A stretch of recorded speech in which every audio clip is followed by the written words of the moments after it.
Well, it's Hollywood in a special way in this interview because he is the director of The 10-Year Plan. It's a movie which will be screened at the 17th Annual California Independent Film Festival, the Northern California premiere, as a matter of fact. And J.C. Calciano, and I hope I pronounced that right, directed this. It's a gay romantic comedy that has already won several awards. And, of course, also with us is our own film guy, Derek Zemrak. Hi, guys. How you doing? I'm good. Thanks for having me. Terrific. Okay, tell me, JC, tell me a little bit about it. It's a gay romantic comedy.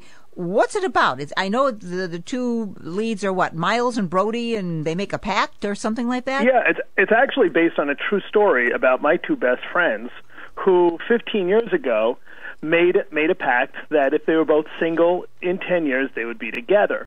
Well, about 5 years ago, 10 years later, they both individually came to me and said, oh, my God, what are we going to do? I don't want to hurt his feelings, but I know that he cares about me and he wants to do this.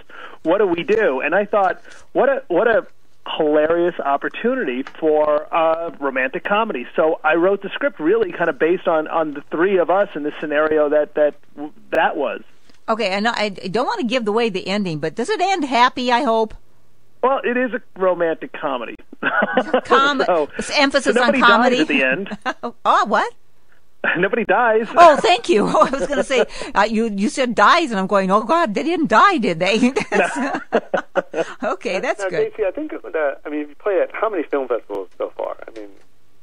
Right now, we've played so far about 21 film festivals in the last 3 months. So been it's been really super popular. We were the first feature film to sell out at Outfest, and we had one of the largest theaters there. So it's been really so well received, and been such a great response to it. So I'm really excited, and certainly excited about the Castro. That's one of the highlights is to play that. So that's one of the things I'm really looking forward to. That's great. I think what's great about this film is, I've seen the film, and I've seen it also with an audience down in San Diego, and I think it has a crossover appeal. It's not just a gay film. And Mary Jane and I have talked, over the years about this with other filmmakers. It's like, why does films have to be labeled all the time? Yeah. I mean, it's a movie, it's a story, it's a good, it's good. Just enjoy it. Yeah. Yeah, well, I agree. And, I kind of, my goal was to make basically a Katherine Heigl, Josh Duhamel film that we just had two guys, and we just kind of replaced Katherine Heigl. No offense to Katherine, but that's really the goal in writing the script, is that it's a story about two people and their situation, regardless of their sexual orientation. And, I'm glad you said that, Derek, because it is. I mean, we label everything, It's an action movie. It's a this kind of movie. Hey, just say it's a good movie. Go see it, period, right? Exactly. It's about time, because you've got good characters. If we're going to come out of there laughing, it doesn't make any difference if it's a gay couple or a male-female couple. It doesn't make any difference.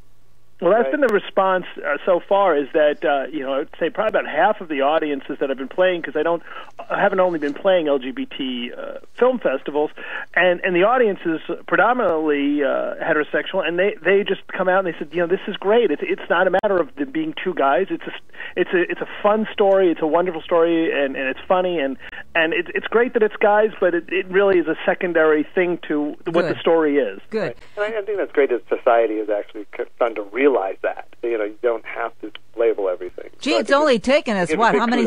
It's only taken us several centuries to do that, exactly. Right? That's amazing. JC, take us back a little bit. Like, when you came up with the idea, how long did the script take you? And then take us a little bit through the casting process, because you have a wonderful cast in this, and everyone's fantastic actors. I mean, obviously, they look good, but they also can act, and that's sometimes difficult.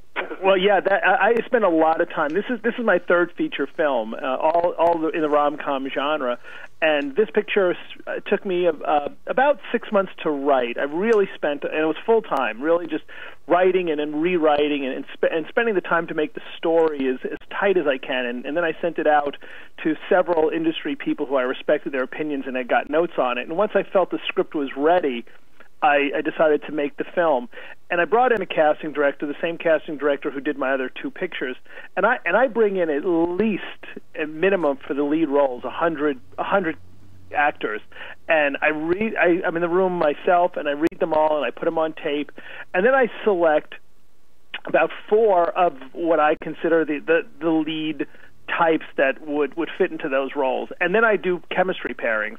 So I kind of drive the actors a little bananas because I have them come in multiple times, and I'm like, I want to see you with this person, and this one, and this one, and this one, and this one. Because to me, it's chemistry. And if two people don't, if I'm not sitting there for 90 minutes believing that these two people genuinely love each other and care about each other and invest in each other's, or are even friends, then I don't think you're going to sell the movie. So I really spend a lot of time, maybe about a month, casting it, so I feel like everybody is just not only top-notch actors, but also actors who really fit together. Now, you actually funded this film yourself, is that correct? Yeah, I do. Wow. I mean, that's taking a chance. Most producers don't do that.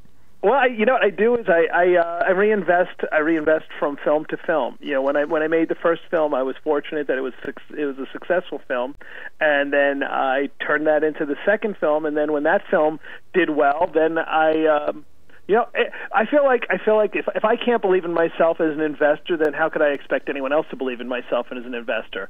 So I would not take a gamble with anyone else's money that I wouldn't put my own in. Now, Derek, when's the California Film Festival? September 11th through the 14th. Okay, so it's going to be shown at that time? Yes, September 13th at the Castro Theater. Okay, terrific. You know, it's just one of those things where you take a chance, but you have to really believe in what you're doing, don't you, JC? Yeah, you really have to be so invested, and especially as the writer, producer, director, I put so much of myself into the film, and it really is. It's such a personal thing to me, and I love it so much. I really end up having such a wonderful relationship with all the cast and crew because it from the beginning to the end is my baby. Now, the first 2 movies, were those gay romantic comedies too, or just romantic comedies? Period. No, they were actually. The first film was called Is It Just Me, and that was a gay romantic comedy. It was more of a love story. The second film was called E Cupid, and that was kind of my homage to those fun '80s movies like Big and Splash. Cool. And that was another gay romantic comedy. And then this is my kind of what I would call the classic Hollywood rom-com. But don't you think that maybe you're going to get into this little niche and people are going to expect you just to be doing that? You got to expand. I hope so. You really? I love it. I love making what I consider the perfect date movie. Okay. I make the movies that I want to watch on a Friday night with my boyfriend, and if I'm labeled as that, then I'm flattered because I think that. It's something I love to do. Yeah, I mean, I'm not saying that there's anything wrong with that, but geez, I mean, you got the romantic comedy thing down. Why not expand out? Just go across the street and say, hey, it's heterosexual as well as gay. Well, I'm not adverse to it. I like doing LGBT films because the audience is looking for this kind of film, and there's not that film out there. You do a heterosexual film, and you're competing with every studio and so many filmmakers, and there's so much product out there for everybody else, but we don't have product for the gay community, and I like making that for them because they really respond to it, appreciate it, and enjoy it. Well, that's the main thing. I mean, if you're comfortable doing that, right, Derek?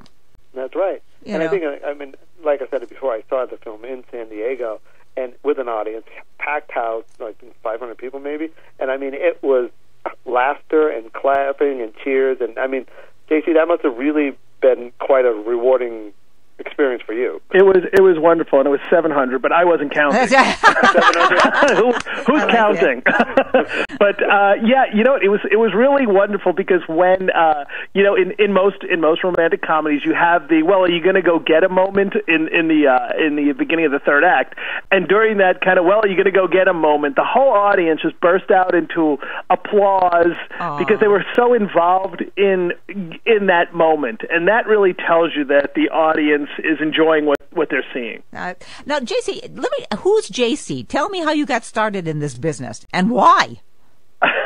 Well, I got started because back in the 70s when the first video cameras came out, and they were tethered to a VCR the size of a dishwasher. My dad brought home a camera, and we would spend the weekends with my dad and my family. We would make really kind of silly, fun films with the neighbors and spoof commercials and do that. And we had such a blast, and it was just such a highlight of my youth that I said, well, this is something why can't I always have this much fun? Oh. And that's kind of been my mandate for the last, let's leave the number out of it, years. I have just kind of really pursued that. I was like, you know what? I love making an audience happy, and I love the whole collective group of people doing something that they love to do. So for me, it's really the ultimate form of just not growing up and just playing every day. Now, do you have a website where people can follow you and see what you're doing? Sure, yeah, that would be great. My company is cinema175.com, okay. So all my information is at cinema175. But the website for the movie is 10yearplanmovie.com, and it's the number 10, 10yearplanmovie.com. Fantastic. And did I pronounce the name right? Was it Calciano? Yeah, that's correct. Okay, that's a good Italian name, you know. Yeah, I do know. and JC, what do you got planned coming up? Yeah. Well, right now I'm doing the film festival circuits, and I'm really having a lot of fun with that. I have a website, a web series that I do. I've been doing for 4 years called Steam Room Stories, and that's a sketch comedy website that's been hugely successful. I just celebrated my 23rd million view. Oh, wow. so we just broke 23 million views for that website, and that I've been just kind of spending my time writing more Steam Room Stories episodes, and when I've got a little lull in the festival circuit, then I'm going to start writing the next script. I love it. Well, JC, thank you so much for taking the time with us today. You've got the enthusiasm and the love for what you're doing, and man, I can't imagine you're not being successful. Well, thank you. Thanks for having me, and I appreciate you taking the time to talk to me. Anytime. You're welcome to come back. And Derek, you hang in there with me, okay? All right, will do. Take care. When you tune into the